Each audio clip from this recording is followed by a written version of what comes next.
Welcome all. I am Ashish Kulkarni, Assistant Professor, Department of Pharmacology, Dr. D.Y. Patil College of Pharmacy, Akurdi, Pune. Welcome all. In this module, we will discuss convalescent plasma therapy. In this, we will discuss about the overview of coronavirus infection, its symptoms, outline of current treatment strategies, use of convalescent plasma therapy, and its limitations. The coronavirus disease or the COVID-19, it is an acute respiratory disease caused by novel coronavirus which was first detected in Wuhan, China, and Coronavirus Study Group, an international committee, named it as a SARS coronavirus 2. On 30th January 2020, World Health Organization officially declared COVID-19 an epidemic as a public health emergency of international concern. The genome of the coronavirus are very well studied, and it is divided into 4 genera: alpha, beta, gamma and delta coronavirus. Out of this, the alpha and beta coronavirus are able to infect mammals, while the gamma and delta coronaviruses are found to infect birds.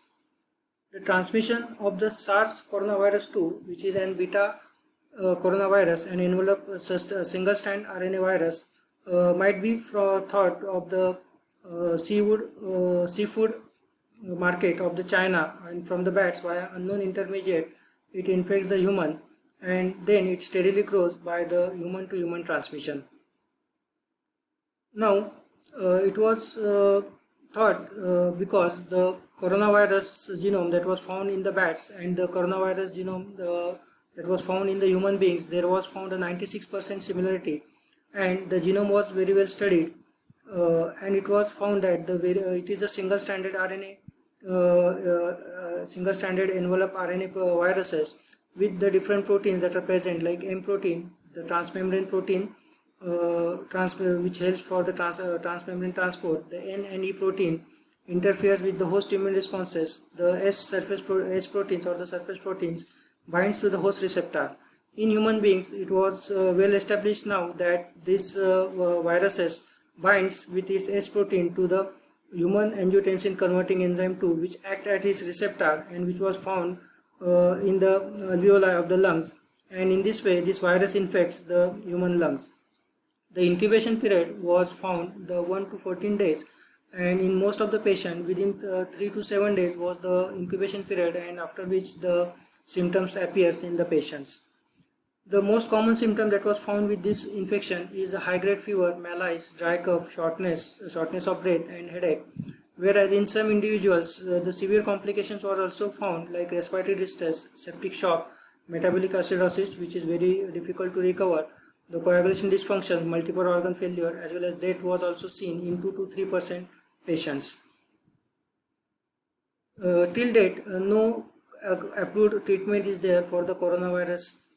But some treatment, like some antiviral treatment like remdesivir, which inhibits the RNA dependent RNA polymerase, and in this way it inhibits the virus replication. The anti-HIV treatment like leponavir and ritonavir also found some success, which are the protease enzyme inhibitors, and hence it inhibits the viral replication. The antimalarial treatment like chloroquine and hydroxychloroquine also found some success in the treatment of the coronavirus, which increases the intracellular pH and also cause the glycosylation of this ACE2 receptor, and hence prevents the entry of these viruses into the cells. Another treatment which is also termed as immunotherapy or called as a convalescent plasma therapy, which prevents the viruses from binding to the ACE receptors, and we will talk on this in further slides. Now the convalescent plasma therapy. The convalescent means a person who is recovered after an illness. The person who had the COVID-19 infection earlier and who during the course of time he recovered with the drug treatment and its own immunity. In such patients, the antibodies are generated into the plasma. That is, plasma is a yellow liquid that forms almost 55% of the human blood. This is main component is water, as well as the plasma proteins are present in this plasma, and the main plasma proteins are immunoglobulins that we call as antibodies. And such antibodies are present in the recovered patients, and this plasma, when administered in the patients, that will be helpful for such patients to recover faster. Now, the aim of this convalescent plasma therapy is to provide the passive immunity until the patient's immunity generates its own antibodies. That is, the ready-made antibodies that are present in the plasma of the recovered patient, that is administered in such patients. Now, the basic difference between the plasma therapy and vaccine is that the plasma therapy, we cannot call it as a vaccine, because in this plasma, the ready-made the antibodies that are generated in the previously recovered patient, that we administered in the next patients, and this plasma therapy provides the short-term immunity to the patients, whereas the vaccines are in these vaccines or the vaccines are called as that either it is a live antigen or attenuated antigenic material that is administered in the persons, where and allows the generate the own antibodies against such attenuated antigenic material, and these vaccines provide a long-term immunity in the persons. So this is the basic difference between the plasma therapy and the vaccine. And such plasma therapy was very well tried and found some success in the previous infection outbreak like Spanish flu pandemic in 1918, diphtheria outbreak, or SARS in 2003, or MERS in 2013, or the current Ebola virus disease in 2013. There was found some success for such plasma therapy. Now basically how these antibodies are produced in the persons. The primarily exposure of this antigen or the pathogen that is against that our non-specific immunity, especially the macrophages, neutrophils, etc., fight against such antigen exposure and try to destroy and eliminate from the body. But when this pathogenic attack is high and they are not able to stop, then such antigenic portion or the pathogen is presented, that is called as antigen presentation. These macrophages or the dendritic cells participate or have the active role in such antigen presentation to the T helper cells, where this through the major histocompatibility complex, this T helper cell recognizes this antigen and produces the cytokines, and then afterwards they stimulate the humoral response through the B lymphocytes and the cell-mediated immune response through CD8 cells or the cytotoxic T cells. The humoral response is that this B lymphocyte further proliferate under the influence of the cytokines and converted into plasma cells as well as the memory cells. These plasma cells produces the antibodies against the these antigen or the pathogens, whereas some B lymphocytes are converted into memory cells, where the next exposure when takes place of these pathogens, then suddenly this B lymphocyte produces the antibodies and protects and as these antibodies are secreted in the blood, and that's why this is called as a humoral response.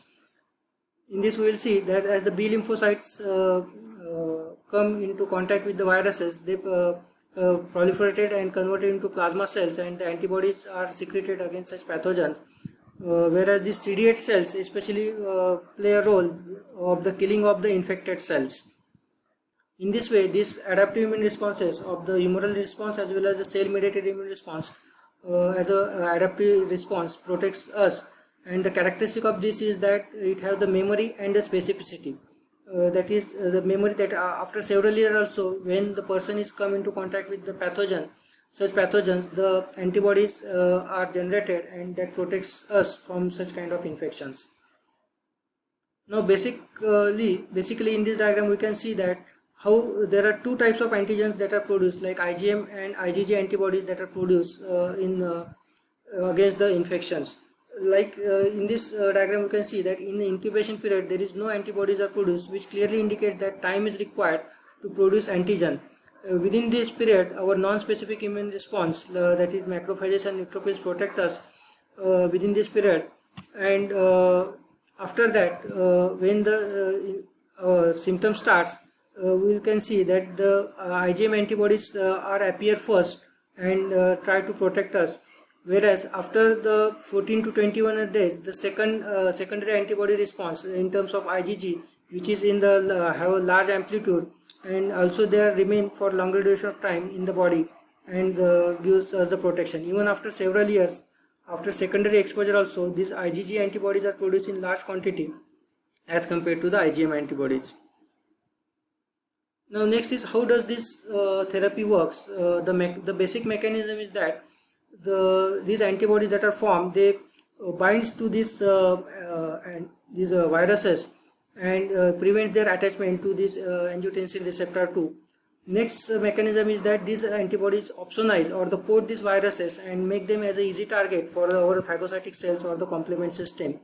And the third mechanism is that these antibodies helps our phagocytic cells to identify these infected cells, so that the killing of these infected cells takes place faster. So this is the basic concept of this plasma therapy. Now the plasma is donated by the recovered patients of this COVID-19, and it is obtained as a process as that is of your blood donation process, where the person donates his blood. But the main difference is that this blood that is taken out from the arm vein, that is processed through a machine where the plasma is separated and collected into aseptic bag. The process is called as a plasmapheresis, and the remaining cell components like red blood cells and the other components are returned back to the patients. And as of the routine blood donation process, in this plasma therapy also, the donor have to be gone through this blood group checking, ABO group or RH group checking, as well as the blood have to be tested for the other infections like HIV, HBV, HCV or syphilis or other transmit infections also, and the hemoglobin station is also essential for the donor. Next, the eligibility of the donor, that yes, the donor should be earlierly tested for the COVID-19 through the nasopharyngeal swabs, or after recovery also this is tested for this COVID-19 which was free from the symptoms, and it was recommended that donor have to be symptomless at least 28 days prior to the donation, or minimum 14 days, but he should be negative for the COVID-19 test. This can be obtained, the plasma can be obtained either from the male or the female donor, and it is recommended that the antibody titer should be at least 1:6, 1:160, which gives confirmation that the sufficient antibodies are present in the donor's plasma. In similar way, the patient's eligibility, that the patient is confirmed patient of the COVID-19, and if the patient is have some severe complications or the severe symptoms like shortness of breath, respiratory frequency, blood oxygenation is less than 93%, in such patient the plasma therapy is recommended, as well as the informed consent should be obtained from such patients. Now, informed consent is that it is a voluntary consent of the patient to apply this plasma therapy in such cases. Now, why it is required? Because it is this plasma therapy is not yet approved therapy, and it is treated as an investigational product only, and hence it is treated as an investigational new drug application. And suppose this plasma therapy have to be tested in the single patient, then emergency IND can be filed by the clinician or the physician as a 21 CFR Part 312, and the permission may be granted to start the plasma therapy in such cases. Then the countries where the plasma therapy is used, like China, United States, Turkey, Italy, etc., as well as in India, our Drug Control General of India has permitted the clinical trials for the plasma therapy as open label parallel arm phase 1 and phase 2 trials has been permitted by DCGI. Now, some success stories we can hear that in India also it is plasma therapy is tried in the 5 critically ill COVID-19 patients, transfused the 200 ml covalescent plasma, where the clinical status in all 5 has found the improved, as well as no any complications or death was recorded, and so the 3 patients were discharged. For another feasibility study, the 200 ml covalescent plasma has been transferred in 10 severely ill patients, where it was found that this therapy is causes the significant increase in the neutralizing antibodies and the disappearance of virus and symptoms within 7 days, and the clinical symptoms are rapidly improved within 3 days. But also it has some limitations like transfusion related acute lung injury, transfusion related circulated overload, anaphylaxis, that is hypersensitivity reactions, and dosage and administration protocols are not standard.